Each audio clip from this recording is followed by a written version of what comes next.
માતા પિતાની સંમતિ વગર ભાગીને થતા લગ્ન અંગે આજે સરકાર નવા નિયમ ઘડી શકે છે। ભાગેડુ પ્રેમ લગ્ન નોંધણી માટે તલાટીને બદલે હવે વર્ગ 2 ના અધિકારીને સત્તા સોંપાઈ શકે છે। સરકાર રજિસ્ટ્રેશન એક્ટના નિયમો અને પ્રક્રિયામાં મોટા ફેરફાર કરવા માટે જઈ રહી છે।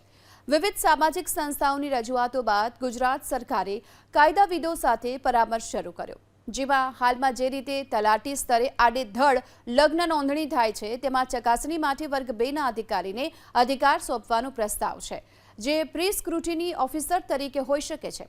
પુખ્ત વયે ઘરેથી ભાગીને સામાજિક રીતે માતા-પિતા કે વાલીની સહમતિ વગર આ પ્રકારના લગ્નના કિસ્સામાં બંને પાત્રો જે ગામ કે શહેર કે ક્ષેત્રના હોય ત્યાં જ નોંધણી અધિકારી સમક્ષ લગ્નની નોંધણી થાય તે દિશામાં નિયમો ઘડવા માટેની વિચારણા ચાલી રહી છે। પાટીદાર સમાજમાંથી લગ્ન નોંધણી કાયદા અને તેની પ્રક્રિયામાં ફેરફાર કરવા લાંબા સમયથી માંગ કરવામાં આવી રહી છે।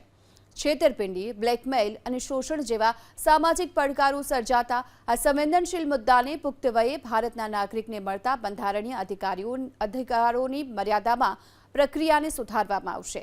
કાયદા વિભાગના અધિકારીઓના મતે લગ્ન નોંધણીના એક્ટમાં પ્રક્રિયા નિયમોને બદલાવ માટે ઠરાવ, પરિપત્ર કે પછી જાહેરનામા હેઠળ આખરી ઓપ આપી શકાય છે। આ માટે વિધાનસભામાં જવાની જરૂર નથી, પરંતુ જો કાયદા હેઠળ સત્તાધિકારોમાં ફેરફાર કરવો હોય તો વિધાનસભામાં વિધેયક રજૂ કરવું પડશે।